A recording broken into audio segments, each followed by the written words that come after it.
Okay, so sorry. Well, thank you for having me. Really excited to be here.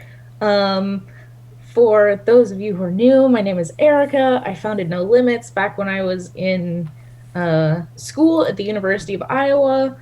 JPEG kind of took me under their wing. I'll start at the beginning if you're unfamiliar with my story. So this is me. I was an avid hiker, often going 40 to 50 miles a week. I was a competitive ballroom dancer, and I was also Herky the Hawk during my time in college. So, yes, that is actually a picture of me in the bird suit at Kinnick. Um, and then I lost my leg in a car accident. And so I mentioned all of those things because I thought that those were going to be the things that were going to be really difficult to get back to. And it turned out to be the little stuff that kind of like added up throughout the day. One of those things was clothing, getting dressed in the morning. So I was wearing shorts or sweatpants all the time, just nothing else would fit over my prosthesis. And one day I started installing zippers in my pants. And like, it was such a small thing, but it made a really big difference when I could just start the day like everybody else and wear the same thing as everybody else. So I started kind of as my MVP altering clothing, and I'll kind of get into that a little bit more later. Um, but uh, there are 2 million amputees in the United States today. An additional 200,000 people face amputation every year. And these numbers are sadly projected to double by the year 2050 because of the rise in cardiovascular disease. But we found that this was just a very small window into a much larger problem. So if you look at this small yellow circle that represents the 2 million amputees, there are actually 14 million people who would benefit from adaptive clothing. They struggle to dress themselves every day due to a disability. So let's zoom in a little bit on some of those common issues. And the one in the center, prosthetics, orthotics, I talked about that a little bit, but there are also we've actually highlighted 7 adaptive segments. These are the 3 that are currently in the pipeline. We're developing a sensory friendly clothing line. Sensory disorders are aggravated by certain seams, tags, anything that feels uncomfortable. And then people who are in wheelchairs find seated position pants much more comfortable. So these are just kind of some of the common issues we see when we're talking about adaptive clothing. And a lot of people are like, okay, Erica, that's cool, but it's so niche. Like, actually, Vogue Business highlighted that the adaptive clothing opportunity is being worth $400 billion by the year 2026. That's insane. The growth rate is eclipsing that of the regular traditional clothing industry, and there are really few players in this space, and I'll get to that later in the presentation. So I created No Limits, an adaptive clothing brand made by adaptive people. Since the last time I saw you all, which was, I think it's been about a year and a half, we were in the Target incubator. And so we developed these clothing lines kind of alongside Target. So I invite you to take a look at our first line, which is Pants for Amputees. We installed hidden zippers to make dressing and undressing easy.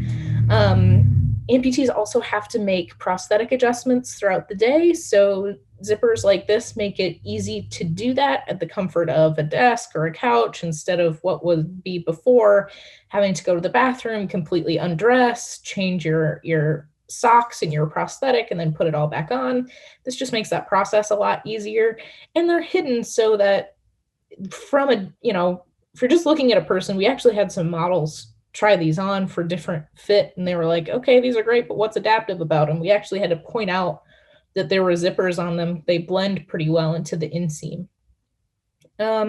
We also made them have a special shape able to fit around a prosthesis. We use super stretchy, comfortable denim.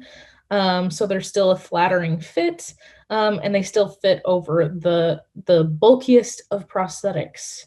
And then we also added reinforced patches on the inside. in key areas to stand up to. Prosthetics are made out of carbon fiber. This means they wear through materials very quickly. And above knee amputees were telling us that their mechanical knees would get stuck in pants and sometimes even cause them to trip and fall. So we wanted to make sure that the fabric was thick enough in these key areas that they weren't getting caught in mechanical knees, and they were also lasting a long time, more than a couple wears, which is what amputees were telling us. Um, how long their pants were lasting from parts wearing through. So I said we'd get to competition. I called this slide friendly competition. Cat and Jack is a children's line at Target. And as I said, we were in the Target incubator. There's more exciting stuff with Target going on. Zappos, Tommy Hilfiger, actually the lead designer on Tommy Hilfiger line, is now on our advisory board, and we're in the final round for a grant by Tommy Hilfiger. And Seven Adaptive Jeans is also mentoring us. And so it's really interesting because yes, it's competition, but there's so much room in this space that it's very collaborative. So we have mentors from all of these other adaptive brands.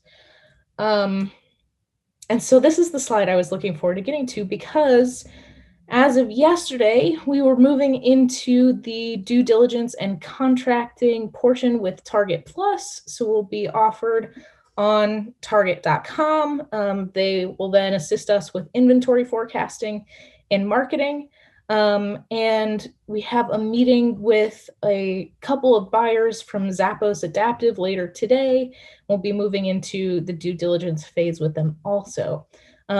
Also, very exciting day. We'll be talking to the VA later too, and hoping that we can find a way to work and assist veterans, because our target markets overlap very nicely.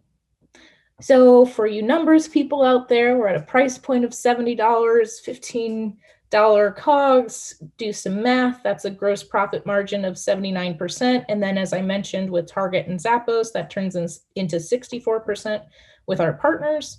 Seeing a $14 customer acquisition cost now, included a financial slide for those who want to see it. We're doing a pretty aggressive growth rate, but this is possible with partners like Target and Zappos. We are about to open our pre-seed round of $400,000. This will get us through 12 months runway, going to hire 2 people, and then really get through the launch of the wheelchair line and the sensory friendly line that I said we had in development. And then at the end of the day, the vision is for everybody to have something that works for them. So I included those middle 3 are kind of what we're working on now. And then further back down the pipeline, we have a line for people who have like PICC lines, colostomy bags, any sort of sensors or monitors that they need easy access to. So that makes a line for kind of some strategic openings for medical access. And then also our little icon on the right, we're looking at a line for people with limited dexterity. So those are further back the pipeline than those 3 in the middle. But just to give you an idea, like the goal is to be kind of this Old Navy of adaptive clothing, where anybody can find something that's fun and comfortable, and kind of in that casual space at an affordable price point too, and that's key. Our team, so I'm Erica. I have a really talented CTO named Brian. He is a biomedical engineer, so he looks at everything from the standpoint of a little bit of like an occupational view. Mindy Shire is that lead designer on the Tommy Hilfiger line. She also founded Runway of Dreams. So we're looking at a New York Fashion Week show for No Limits in 2022, which will be super exciting. And also, I have to mention, we are launching on Kickstarter April 20th. So that's less than a week away. And that's super exciting. So if you would help me out and share that on Facebook, or social media channels, that would be greatly appreciated. Thank you for having me. I'm super excited that I could give you this update today.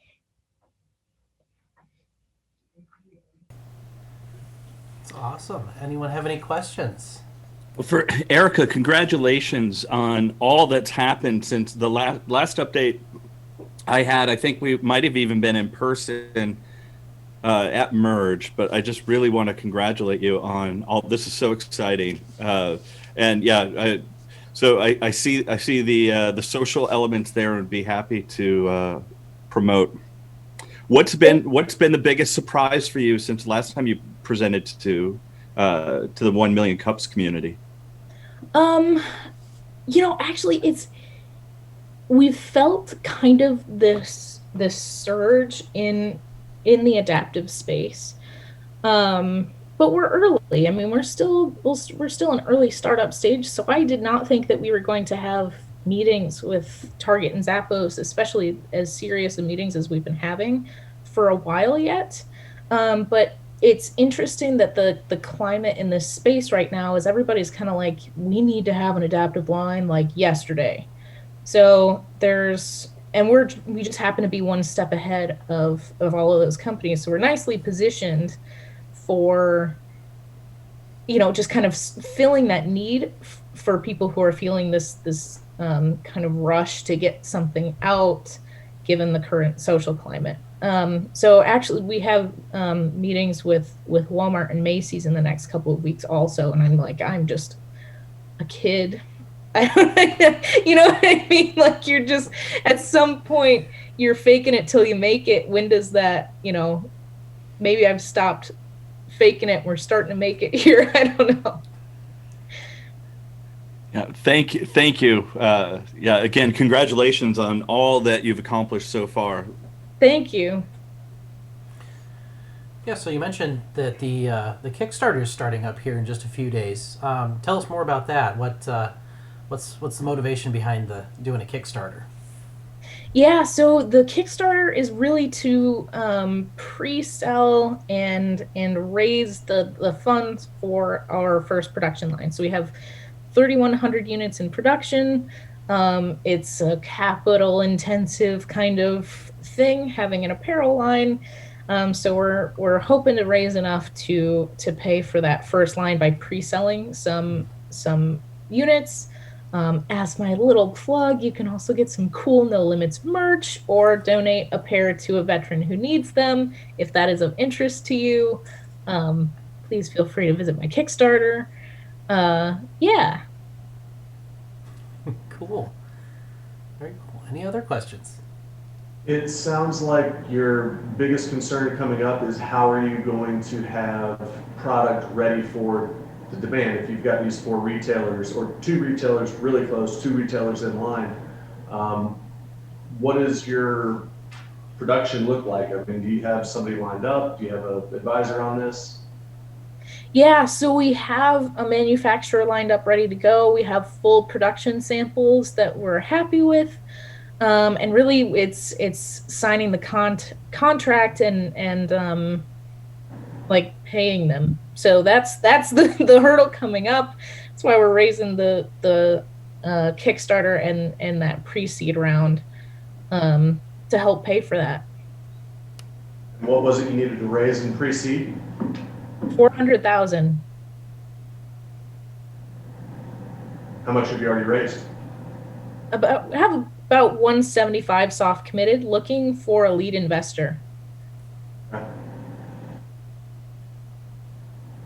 Hey Erica, Steve Baker here. The last time I saw you present, this is totally different to me. You were working on prosthetic covers, and I thought what a great idea. I remember when you walked in and we talked about it then. You didn't think of, hey, look at that person with a disability. It's like, look at that awesome prosthetic.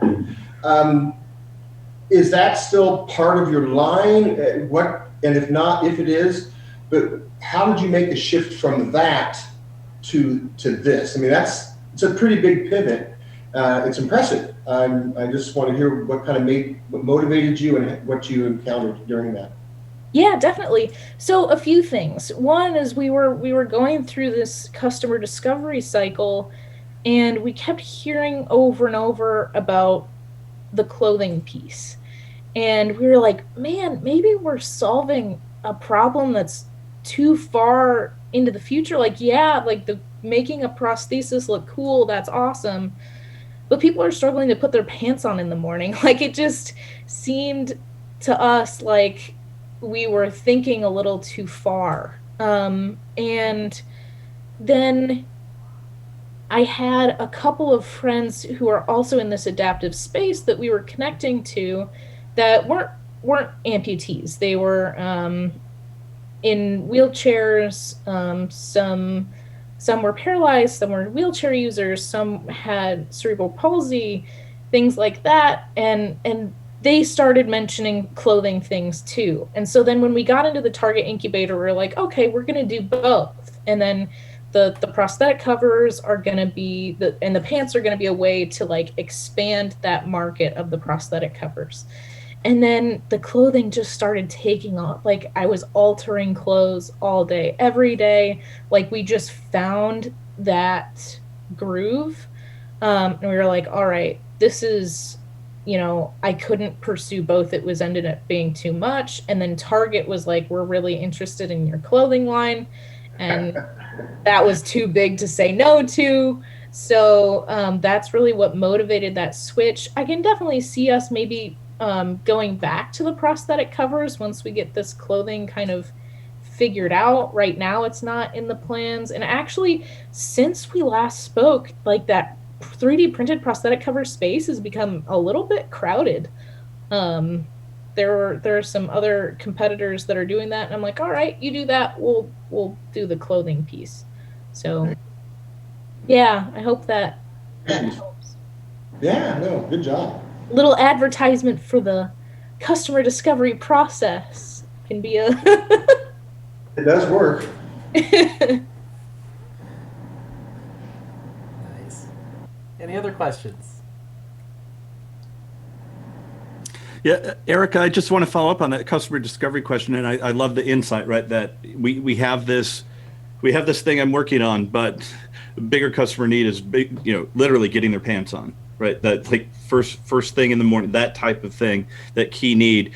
Where did that insight come from? Was that from interviews? Was that from were you hanging out with other amputees and just sharing their stories? I'm just kind of curious on how that insight really came to fruition. Yeah, it was a lot from customer discovery interviews because one of the questions we were asking was how do you feel about the look of your prosthesis? And so we were, you know, thinking that people were going to be like, oh, I can't control what it looks like or whatever. And people were like, well, it's the first thing they see about me, and I can't like I'm wearing shorts all the time. I actually met two mail carriers in Minnesota who wear shorts all year long because they can't find pants that work with their prosthetics. And to me, that was like an eye opening, like not one, but two. I was like, okay, that's nuts. Um, and so it just seemed like people were telling us, like prosthetic covers are great, but I want to, they literally told us, but I want to be able to put pants on in the morning. Um, so, and then kind of keeping my finger on the pulse I'm in a bunch of support groups and Facebook pages just to kind of like, see what's happening in the space. And it just kept coming up over and over and over again. So, yeah, does that help answer that question? Yeah, no, that's great, and I just also both from an innovation and entrepreneur perspective really do like that pivot and that insight and being open enough to say right you had a vision to begin with, but that you're open to okay, this seems to be where the market need is, and that doesn't mean your vision for the prosthetics themselves goes away, right? But this is how you can create and capture more value immediately for folks. At Yeah. least that's what I'm hearing. Hmm. Thanks again. Yeah. Thank you.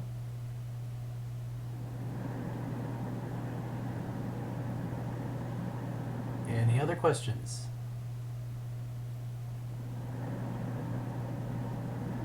Looks And like Ricardo's on mute.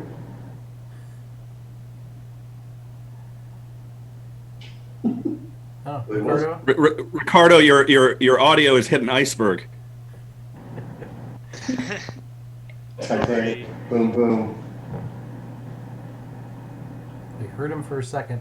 Well, he's figuring that out. So it looks like you got a partnership with the VA, maybe in the works. Are you focusing mostly on adult clothing right now, or are you looking at children's clothing as well? We're focused on adult clothing, and there are a couple reasons for that. Actually, one, there are people kind of playing in this kids space, and we are finding that like kids who need adaptive clothing grow up into adults who need adaptive clothing because we did do some customer discovery interviews around kids also when we started to explore this clothing space. And we were talking to the parents, and then we talked to the kids, but the parents, their main concern was like, my kid's 9 now, but when they get to like 13, they're not able to wear the kids' clothes anymore. What am I going to do? And so that was a theme that we kept hearing. And then also, we were realizing we are talking to a lot of parents, and then there are people kind of in the senior space. And we're like, that's interesting. There's nothing in between. Why is that? And we found that the answer is because it's much easier to design adaptive clothing for a caretaker than it is to design adaptive clothing for the end user.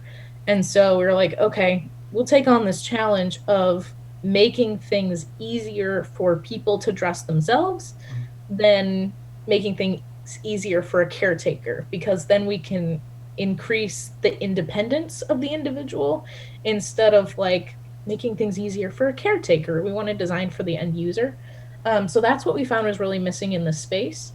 Um, so that's why we decided to focus on adults first. Is it's just a more open, needed area from what we found. Cool, thank you. Ricardo, did you get your audio bug figured out? Maybe. Maybe not. Any other questions from anyone else?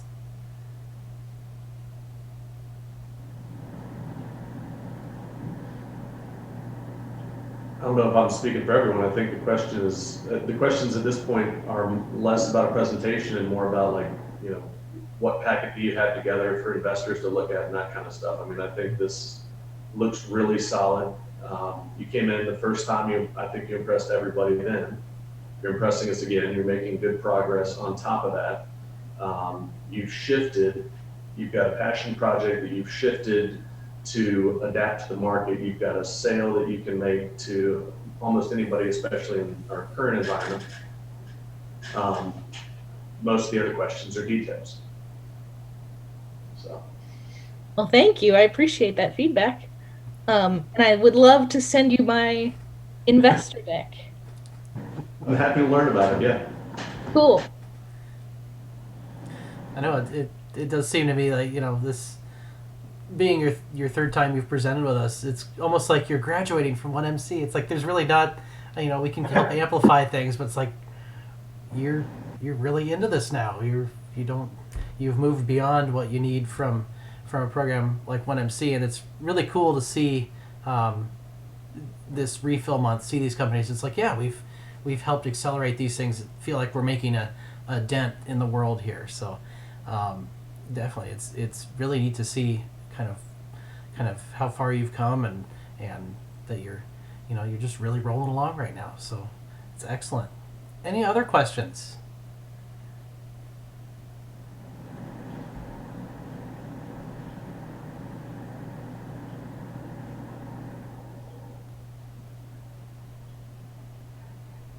If there are no other questions, I guess I'll go ahead and ask our final question. And we've kind of gone over a good chunk of it, and you know what our final question is. What can we as the community do to help you? I'm so glad that you asked because I prepared a slide for you, Jay. Nice. One, our Kickstarter launches April 20th. So that's huge forefront of my mind right now. If you could help me amplify that, that would be an enormous help. If you go to nolimits.com on the screen. You can sign up for an email update, and I will send you an email reminder when it launches. Um, and number two, so in order to work with Target, we found out we need to have an inventory system in place that's better than just an Excel spreadsheet. So if you have if you have any experience with inventory systems or know someone who does, we've kind of been exploring the options that are out there.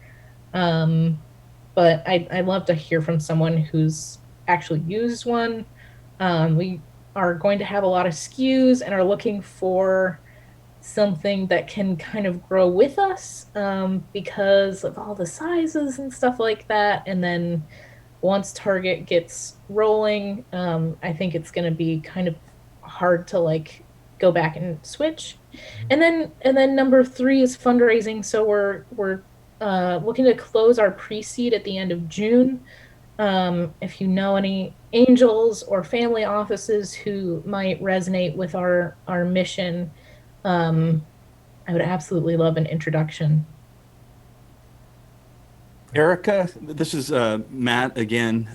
Just a couple things, and I don't know if these might be helpful, but just thinking about Nate Kading locally. I don't know if you talked to him, but I know he had tailgate clothing, right? And that was something he did with Todd Snyder. Todd is also went to Iowa State, but Todd has done work like for J. Crew and design, and he's a designer. He's in New York now, but there might be some connections there, and maybe with Nate both on a funding perspective, but also I think he might have folks from a contact on inventory systems. Just thinking that Tailgate was acquired by American Eagle a few years ago, and so that was I think then they might have lost visibility on the how the distribution works, but those might be some contacts that you could leverage with a local Iowa connection. Awesome, thank you. Yep. Anyone else before we wrap things up?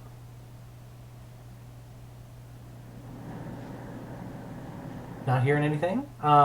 Thank you so much. We've learned so much, and it really feels like I know you're talking about the fake it till you make it thing, and I think you're making it. I think you've got a good future ahead of you.